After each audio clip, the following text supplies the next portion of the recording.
Co cambio de estación chega o momento de decidir que roupa deixamos no armario e cal gardamos ata o verán. E nas rúas a veciñanza xa mostra as súas posturas. Coa chegada do outono tamén aparece o dilema de todos os anos, facer ou non facer o cambio de armario. As temperaturas bailan entre o frío e o calor, algo que complica a situación á hora de escoller o tipo de vestimenta para sair á rúa. Así mesmo, moitos xa sacaron todo tipo de chaquetas e xerseis para atravesar os cambios e manterse abrigados. Bueno, home, sempre hai un pouco, un día cambias, outro día compras, a ver, non todo do ano pasado, nin se leva, nin se sirve, ao mellor. Sí, está entre medio. Sempre retiro algo porque ou xa non cabe ou xa non gusta.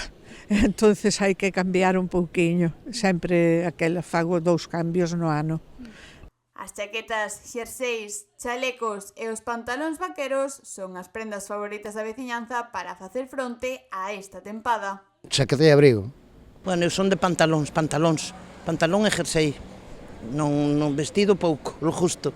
O chaleco e as camisas é o que máis, e os vaqueros, sobre todo os vaqueros. Unha camisa simple, esta parquiña, ou outra como esta, ou unha chaquetiña destas de manga así por aquí, e acabouse.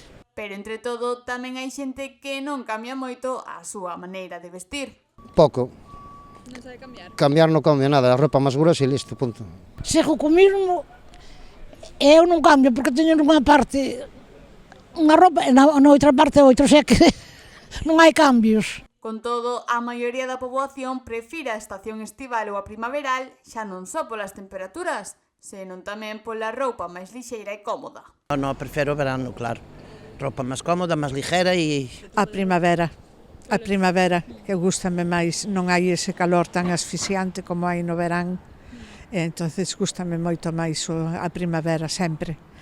Aínda que tamén hai quen prefire o tempo e temperaturas da tempada de outono. Este tempiño así como está ahora, fantástico. En definitiva, o cambio de armario é unha tarefa que cada ano marca o paso das estacións. Aínda que o tempo inestable complica a decisión, para moitos tamén é unha forma de adaptarse a novos ritmos e dar a benvida ao outono.